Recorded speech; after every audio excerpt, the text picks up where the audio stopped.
Привет всем зайчикам и добро пожаловать на канал. Меня зовут Рири. Я парень Омега из мира Омегаверса. Когда-нибудь я не выдержу, и после прочтения очередной подобной манхвы мне нужна будет жменька таблеток. Вот только не омежьих подавителей, а антидепрессантов. Потому что кто вообще придумал эти людские чувства, включающие в себя сопереживание даже моральным уродом? Пожалуйста, поставьте лайк данному видео, а я, пожалуй, пока пойду выпью валерьяночки.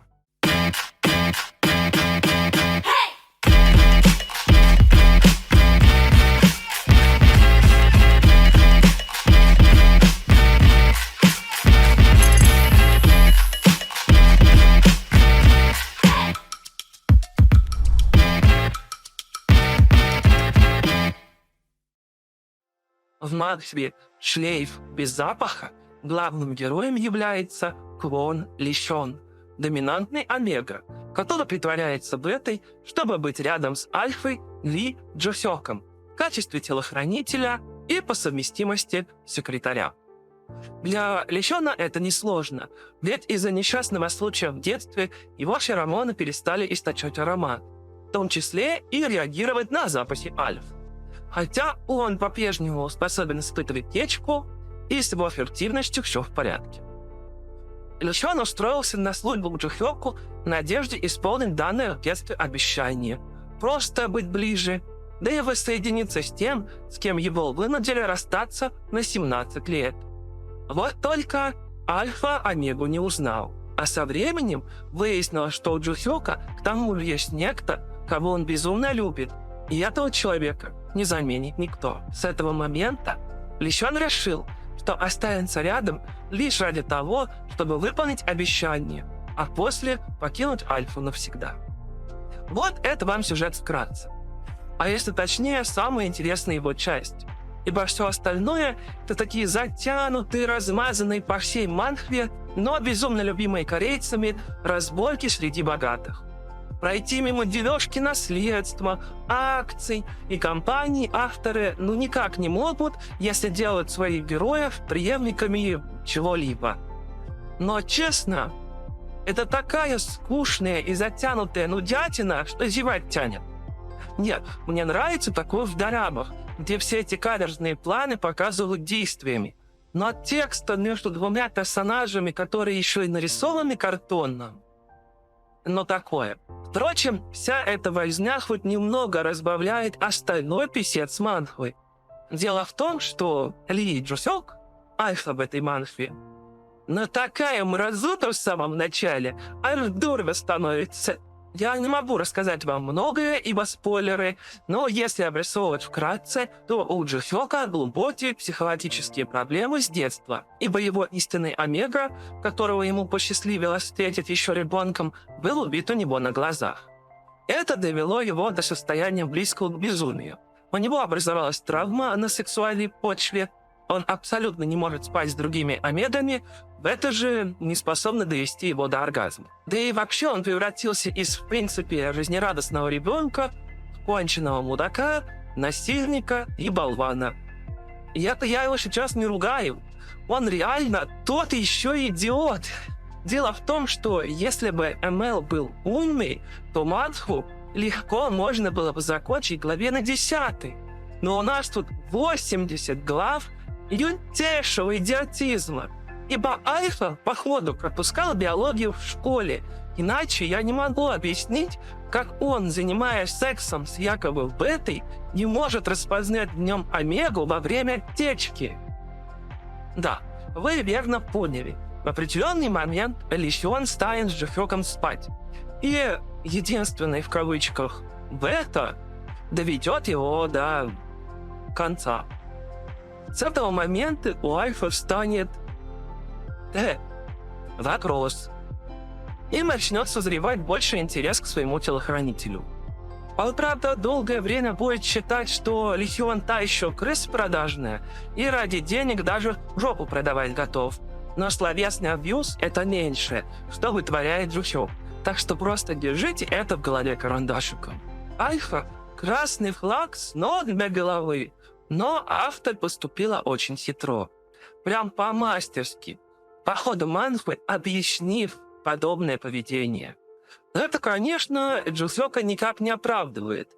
Но его арка искупления хотя бы смотрится органично, а не из-за того, что Онега сбежал, и он вдруг все осознал.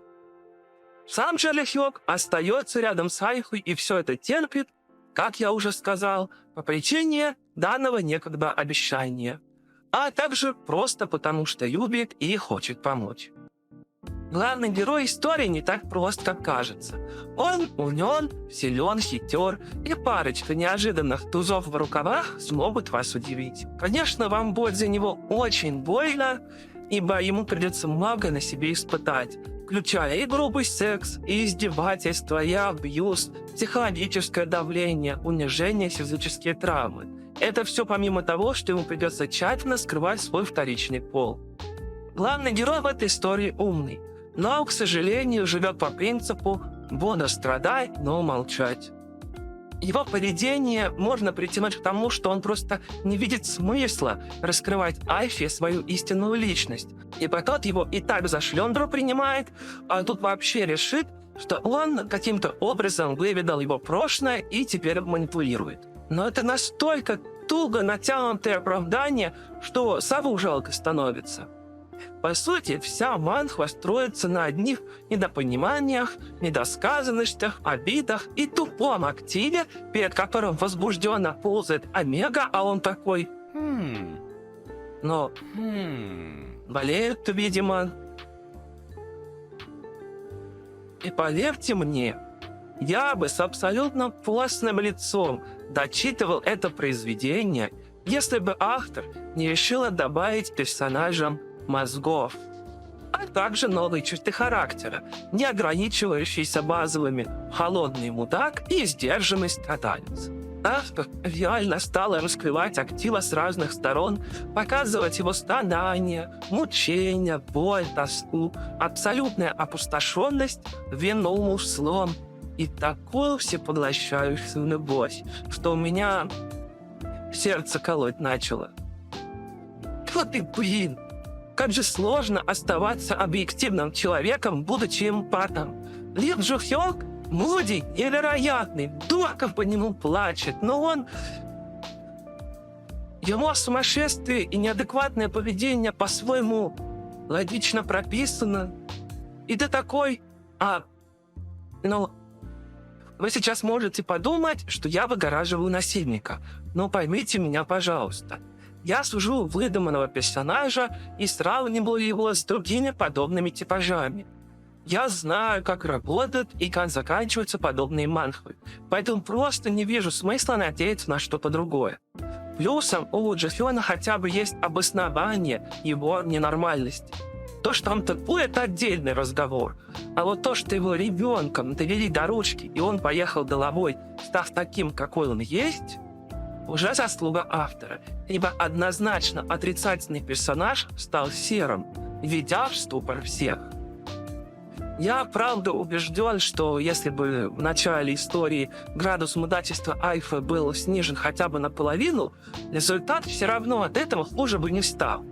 Не знаю я, по какой причине корейские авторы убеждены, что если вначале сделать актива ублюдком конченным, то арка исправления заиграет от этого более яркими красками.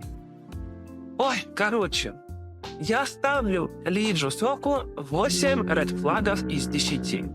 До середины манхвы был убежден, что поставлю ему все 9. Но затем меня стало шатать из стороны в сторону, а затем появилось это чертово сопереживание. Джухёк с его включенными мозгами превратился буквально в другого человека. Короче, герой крайне неоднозначный, а его редфлаговость всю манхву скачет с 8 до 9, в конце истории падает чуть ли не до уровня гринфлага.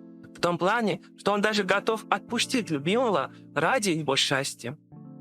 В общем, как я считаю, лучше вам самим данную работу почитать и поставить собственную оценку. Так будет правильнее всего. А на этом я заканчиваю. Подписывайтесь на мой Бусти, пожалуйста. Там все видео появляются гораздо раньше, чем на Ютубе. Также выходят куда более откровенные и взрослые видео. В Телеграме проходит голосование за новые видео. Именно вам предоставляется возможность выбрать, о чем будет следующий обзор. В ВК много разговорчиков, инсайдов и рекомендаций. В ТикТоке разные нарезки. И, конечно же, подписывайтесь на оба моих канала. И головой, и с обзорами. Ставьте лайки, оставляйте комментарии, включайте уведомления. Спасибо всем за внимание и до встречи в других видео.